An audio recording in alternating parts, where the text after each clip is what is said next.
মা, আজ কি রান্না করব? ঘরে তো চাল ডাল কিছুই নেই। আজ রুটি বানালে কেমন হয়? তুমি যা ভালো মনে করো বৌমা, তাই হবে। রাজু আসলে বলো হরেশের দোকান থেকে 2 কিলো আটা নিয়ে আসতে।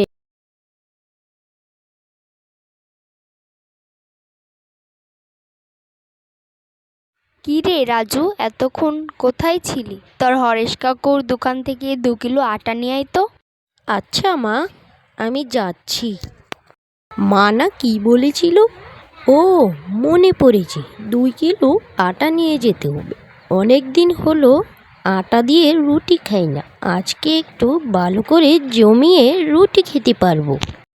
ওই তো হরেশ কাকা। হরেশ কাকু, মা বলেছে 2 কিলো আটা দিতে, টাকাটা পরে দিব। না রে রাজু, তোদেরকে আর বাকি দিতে পারবো না।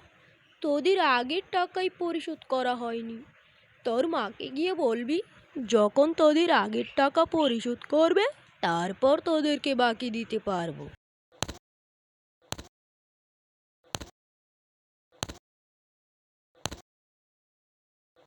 আজ আমরা গরিব বলে কেউ আমাদেরকে সম্মান করে না, সবাই আমাদেরকে অবহেলা করে চলে। একদিন আমরাও অনেক বড় লোক হব, সেদিন তোমাদের সবাইকে আমি দেখে নেব। মা, জানো আজ কি হয়েছে? হরেশ কাকু আমাদেরকে আটা দেয়নি। কি রে রাজু, তোকে না আটা আনতে পাঠিয়েছি? তোর হাতের আটা কোথায়?